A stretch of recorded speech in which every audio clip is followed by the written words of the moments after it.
Le lendemain, les Américains prirent le palais du peuple. C'est une cérémonie qui fait écho à un chapitre douloureux de l'histoire messine.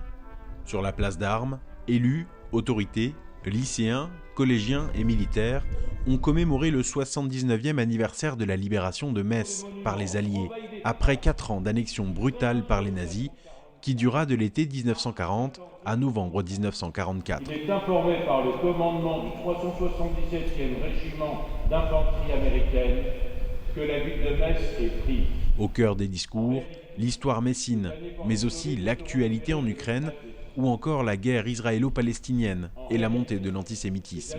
Metz qui a beaucoup plus souffert de la guerre, à la fois parce qu'elle n'était pas occupée, mais annexée, avec cette volonté de germaniser de force. C'est pour ça que l'histoire ukrainienne nous parle, peut-être plus qu'ailleurs. Aujourd'hui, la guerre a lieu en Europe. Aujourd'hui, l'antisémitisme ressurgit.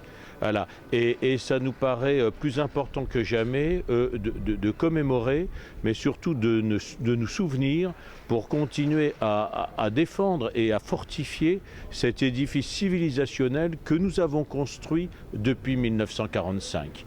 Présents également durant la cérémonie, les membres de l'association Metz en guerre, composée de passionnés d'histoire, dont le but et l'ambition sont de partager l'histoire militaire de la ville depuis 1870, tout au long de l'année, grâce notamment aux réseaux sociaux, mais aussi à des actions sur le terrain.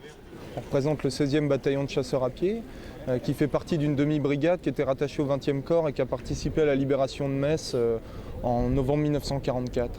Et c'est important de se souvenir des anciens qui à un moment ont fait un choix entre leur vie et puis donner leur vie.